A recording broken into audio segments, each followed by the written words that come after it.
Je m'interroge ce jour sur la question de la polémique née de la décision présidentielle de procéder à l'élaboration d'un répertoire national des emplois, métiers et professions au Cameroun. Lors de son traditionnel message à la jeunesse le 10 février 2025, le président de la République a annoncé un ensemble de solutions en cours pour résorber, sinon réduire au maximum le chômage au Cameroun.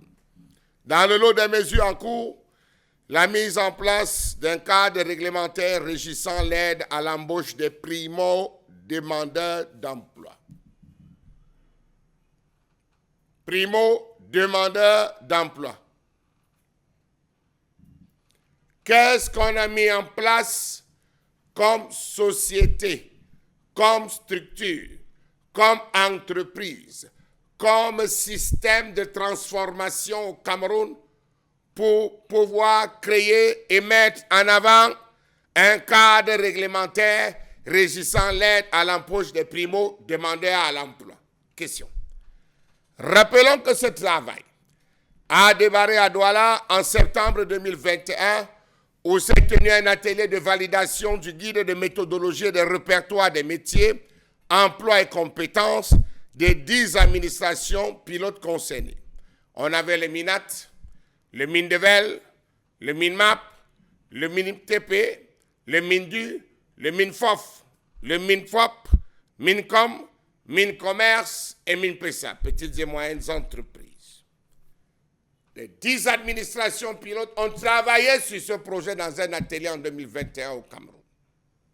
Sauf que la sortie du chef de l'État, qui dit aujourd'hui qu'on va créer un grand répertoire national, nous amène à nous poser des questions. À quoi aura servi la création du Fonds national de l'emploi dans ce pays dont la mission générale était de lutter contre le chômage à travers l'intermédiation entre pourvoyeurs et chercheurs d'emploi, le renforcement des capacités des chercheurs d'emploi, la promotion et le soutien à l'auto-emploi? À quoi aura servi l'implémentation du programme spécial d'emploi urbain du Fonds national de l'emploi dans ce pays? Projet mis en place lors du tout premier forum de l'emploi au Cameroun, organisé par le FNE en 1993, avec la création des comités d'appui au développement des emplois locaux, ce qu'ils avaient appelé le CADEL. Le CADEL qui devait travailler avec les différentes collectivités territoriales décentralisées. Elle devait procéder à l'établissement d'un répertoire des jeunes, des demandeurs de l'emploi avec spécificité et compétences. Un programme CADEL, je disais, basé sur l'utilisation d'une forte main-d'œuvre de proximité à travers des projets à haute intensité de main-d'œuvre, baptisés IMO, afin d'insérer les jeunes sans emploi par le biais des travaux d'aménagement, de réaménagement, d'assainissement et d'amélioration des services sociaux dans les villes. Existe-t-il, lorsque le président nous parle de la création d'un répertoire, existe-t-il dans ce pays une politique de l'emploi? Question. Existe-t-il une politique visible pour ce qui est de l'auto-emploi? Quel est le rôle donc du Fonds national de l'emploi? Depuis 1991, si le chef de l'État devrait encore venir créer le répertoire national des emplois. Il y a eu des questionnements, j'ai dit, l'impact de cette structure à l'heure où le chef de l'État annonce des grands chantiers.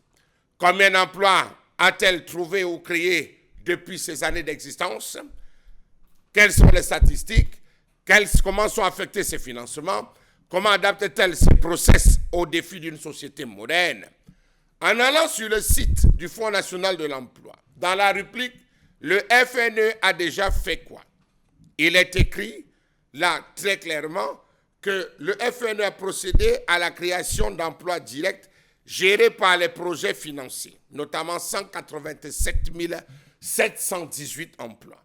Premier point, un centre intégré d'information pour l'entrepreneuriat des jeunes, créé.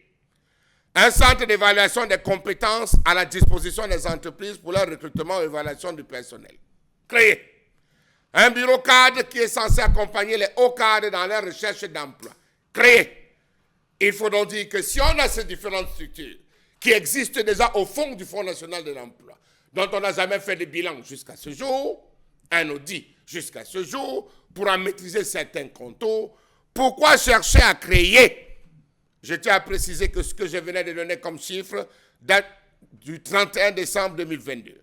Pour ceux qui ne le savent pas, le Fonds national de l'emploi reçoit des subventions de l'État, des bailleurs de fonds et des entreprises à travers des prélèvements de taxes, à l'exemple de la redevance audiovisuelle reversée à la CRTV, dans le cadre de ce qu'on peut appeler revenus parafiscaux. Le FNE reçoit une quote-part patronale de 1% sur sa dette brute.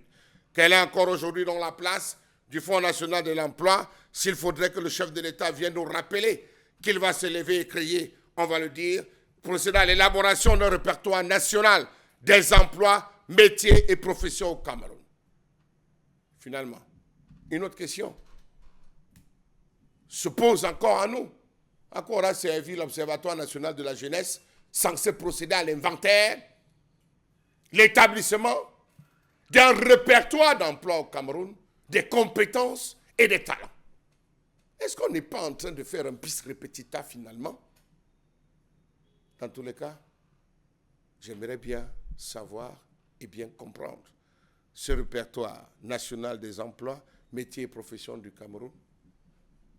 Nous sommes loin d'avoir cessé d'en parler.